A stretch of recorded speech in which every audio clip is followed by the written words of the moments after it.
Hello guys, welcome to my channel where stories filled with revenge, moral lessons and love are told. If you are new here, don't forget to like, share with your friends, and subscribe so you never miss a story that could change the way you see life. My name is Harold, and after 30 years of sweat and sacrifice, I finally sold my construction company for $32 million. People always think that kind of money brings you peace, but in truth, it brings out the side of people you wish you never had to see. I had dreamed of retiring quietly in the small suburban home where I had raised my son. But instead I was staring at the ugliest side of family, the side that measures love in dollars. My son, Gregory, and his wife, Clarissa, were the first to show me how money can twist affection into demand. Barely 2 weeks after the news of the sale spread, they came to my house looking sharper than usual. Gregory had a nervous smile, but Clarissa was all confident, leading the conversation as if she were the one who had built the company with her hands. They asked me not with humility, but with a practiced tone for $5 million to help them start a fresh chapter. When I hesitated, Clarissa leaned in with her carefully polished nails tapping against my dining table, whispering that it would be a shame if I couldn't support my only son. Gregory followed her lead, and together they made it clear. If I didn't comply, they would distance themselves from me. I cannot explain the feeling of hearing your child treat you like an ATM. My chest ached, and for a moment, I wanted to believe Gregory was only echoing his wife's greed. Yet I could not ignore his silence when she threatened to cut me off. He didn't defend me, didn't say, "No, Dad, that's too far." Instead, he looked down at his shoes, letting her speak for them both. The days that followed were heavy. I paced my house, replaying the conversation. My neighbors congratulated me on my success, friends called with invitations to celebrate, yet in my own home, loneliness was louder than any joy. I decided to host a retirement party not for Gregory and Clarissa, but for myself. I needed to surround myself with people who remembered me before the money, people who valued my journey. I invited my closest friends, some business partners who had stood by me in lean times, and even Clarissa's parents, Leonard and Miriam, who had always seemed like decent, hard-working folks despite their daughter's airs. As the day approached, I noticed a shift in Gregory. He called more often, sometimes alone, apologizing for his tone during the money talk. I could hear Clarissa's voice faintly in the background during these calls, and I wondered if she was feeding him every line. He promised me they would come to the party, and he wanted to make things right. I told him he would always be my son, but in my heart, a seed of mistrust had been planted. On the evening of the celebration, I walked through the rented hall, adjusting the floral centerpieces myself. Music floated in the background, and old colleagues greeted me warmly. For a while it felt like the weight had lifted. But then Gregory and Clarissa walked in. She wore a dress that sparkled like she owned the room, and he trailed behind her, smiling awkwardly. They hugged me, her perfume cloying against my cheek, and whispered congratulations as though the past weeks had been erased. I smiled back, but I could see her eyes scanning the crowd, already measuring her status against the wealth of others. When Leonard and Miriam arrived, they came straight to me with genuine smiles, shaking my hand firmly. I respected them for that. They asked how I was holding up, and I could see their disappointment when Clarissa barely acknowledged them, too busy basking in the glow of what she thought would soon be her fortune. As the evening unfolded, I kept myself busy moving from group to group, telling old stories, sharing laughter, and soaking in the warmth of real companionship. Yet, I couldn't shake the awareness of Clarissa's gaze. Every time I caught her eyes, they flickered with calculation, as if she were planning her next move. Gregory tried to blend in, to laugh with my friends, but he was restless. He couldn't hide it. I knew something was coming. My instincts told me this night would not end as simply as a man celebrating his retirement. The tension between my love for my son and my distrust of his wife weighed heavily, but I resolved to keep my composure. I wanted this night to be a memory that showed me who truly stood beside me, not just because of the millions I had earned, but because of the man I had always been.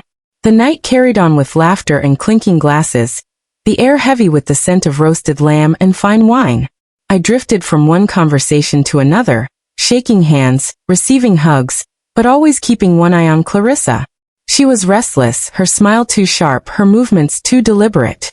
Gregory stayed close to her side, trying to mask his unease with small talk, though anyone paying attention could see he wasn't comfortable in his own skin. At one point, my phone buzzed in my pocket. It was an old business partner from overseas, someone I hadn't spoken to in years. I excused myself from the group and stepped toward a quieter corner of the hall to take the call. As I leaned against the wall, talking softly, my eyes wandered back toward the main table where I had left my wine glass. And that was when it happened. Clarissa, glancing over her shoulder, slipped something small and white into the glass. I froze mid-sentence, barely hearing my partner's voice anymore. My hand tightened around the phone, and I ended the call without explanation. My heart pounded not because I didn't understand what I was seeing, but because I understood it too well. Clarissa hadn't just come to smile and make peace, she had come with an agenda. One that could have ended my life right there, surrounded by people I loved. I stayed calm, though inside I was burning. I walked back slowly, careful not to alert her that I had seen. She looked up when I returned, her face the perfect mask of innocence, and for a brief moment I wondered how many times she had rehearsed that expression. I sat back down, forcing my hand to remain steady as I reached for the glass. But instead of lifting it to my lips, I set it back down in front of another chair. Seconds later, Leonard, her father, walked up to greet me again. He reached out for the glass absent-mindedly, as though it were his own. That was the moment I made the switch, sliding my original glass into his place while casually lifting the untouched one for myself. Clarissa's eyes darted toward me, then toward her father, and for the first time that night, I saw her composure falter. A flicker of panic crossed her face, quickly hidden behind another strained smile. She hadn't expected me to notice, hadn't prepared for the possibility that her own father might be the one to suffer from her scheme. I held the wine close to my lips, pretending to sip as Leonard raised his glass high, offering a toast to my retirement. Everyone around clapped, lifted their drinks and cheered. Clarissa clapped too, but her eyes were glued to that poisoned glass, her knuckles white as she gripped Gregory's arm. I could almost hear her breath catch in her throat, waiting to see who would drink. The suspense in that moment was unbearable, though no one else in the room felt it. They were celebrating, laughing, oblivious to the silent war happening between her eyes and mine. I placed the glass back down, deliberately letting it rest in front of Leonard, and waited. Clarissa twitched, leaning ever so slightly forward as though she might lunge across the table to stop him. But it was too late that I stood up and raised my voice just enough to carry across the hall. "Ladies and gentlemen," I said, my voice steady though my chest was raging with fire. "Before we continue celebrating, there's something you should all know." The chatter died down, curious eyes turning toward me. Clarissa's face drained of color, and Gregory stiffened beside her. "I want to thank you all for being here tonight, for standing by me as I move into this new chapter of my life. But I almost didn't make it here. And not because of age, not because of health, but because someone in this very room wanted to ensure I wouldn't see tomorrow." Gasps filled the air. Gregory's eyes widened, darting between me and Clarissa. She shifted uncomfortably, her mouth opening and closing as though searching for words. I stepped closer to the table, pointing at the wine glass before Leonard. I watched as Clarissa slipped something into my drink while I was on a call. If I hadn't switched glasses, I would be lying on this floor right now. "Tell me, Clarissa, do you deny it?" Her mask shattered instantly. "That's a lie," she screamed, her voice trembling. "You're trying to embarrass me in front of everyone." She reached for the glass in a frenzy, snatching it up and smashing it against the floor before anyone else could touch it. The shards scattered, and the liquid seeped into the carpet like spilled blood. "There's your evidence," she shouted, but her voice cracked, betraying the fear behind her defiance. The room erupted into murmurs, people whispering in shock, disbelief, and anger. Gregory stood frozen, staring at his wife as if he were seeing her for the first time. "Clarissa," he said slowly, his voice hollow, "what did you do?" She turned on him, her eyes wild. "I did it for us, Greg. Do you think your father was ever going to give us what we deserved? He was going to hoard it all, and leave us with scraps." "Deserved." Gregory's voice rose, sharp and furious. "You mean you wanted to kill my father for money?" His hands shook as he pointed at her, his face contorting with rage. "You put poison in his drink, you could have killed him, You could have killed my own father. Leonard and Miriam stood in stunned silence, their faces pale as they realized the truth about their daughter. Leonard's hand trembled, his glass still empty from the toast, and he sank into a chair, staring at Clarissa as though she were a stranger. Miriam wept quietly, covering her mouth with both hands. Clarissa broke down then, her voice no longer commanding but desperate. I had no choice, she sobbed, falling to her knees. The debts, Greg, you know how much we owe. I didn't see another way. This was supposed to save us, not ruin everything. Her confession only deepened the silence in the room. Every pair of eyes stared at her, filled with disgust, pity, or shock. The woman who had walked in with her head high, demanding respect, was now on the ground, exposed for the danger she truly was. And me, the man she thought she could quietly erase, stood above her, watching as the walls of her ambition collapsed around her. I didn't raise my voice again. I didn't need to. The truth had already spoken louder than I ever could. The room was filled with a heavy silence, broken only by Clarissa's sobs. I stood there, my palms flat on the table, my gaze sweeping over the faces of friends, colleagues, and family who had come to celebrate my retirement, but were now watching a tragedy unfold. The music had stopped, the laughter had vanished, and in its place hung the suffocating stench of betrayal. Gregory bent down to his wife, his voice low and trembling, though the anger in it was sharp enough to cut. How could you, Clarissa? How could you even think of doing something like this? His hands clenched and unclenched, torn between pulling her up and pushing her away. She reached for him, gripping his sleeve with desperate hands. Greg, please, you don't understand. We were drowning in debt. The loans, the bills, the constant pressure. I saw no way out.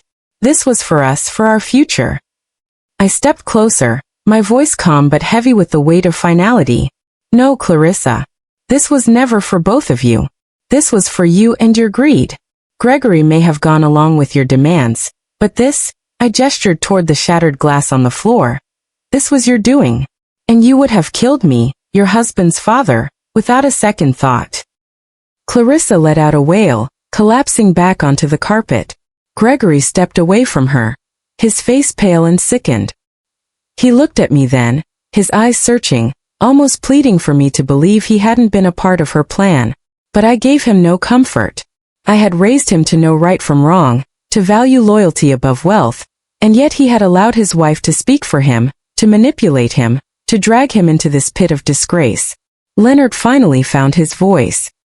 He stood, his chair screeching back against the floor, and pointed a trembling finger at his daughter. What shame you have brought to this family, Clarissa. Do you realize what you've done?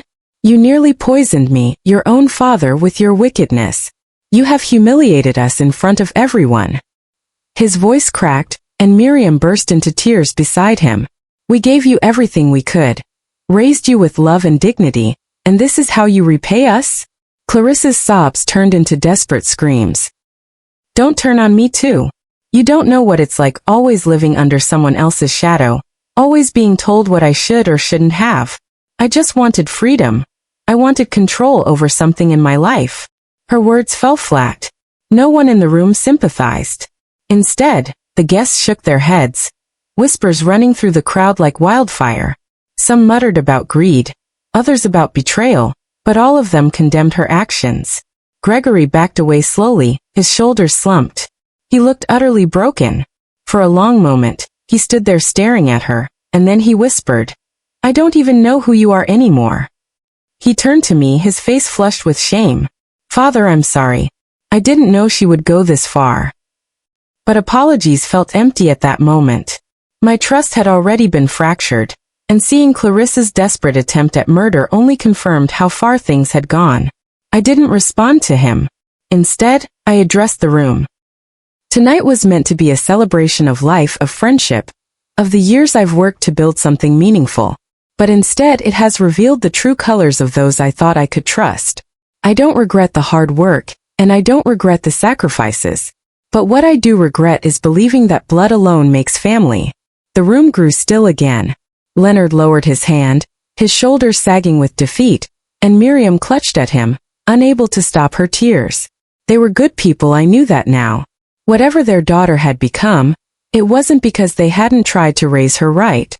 They were suffering too, humiliated in front of everyone they respected. Gregory finally helped Clarissa to her feet. Though his grip was weak, more obligation than love. Together, they left the hall without another word. The sound of the door closing behind them echoing like a final judgment.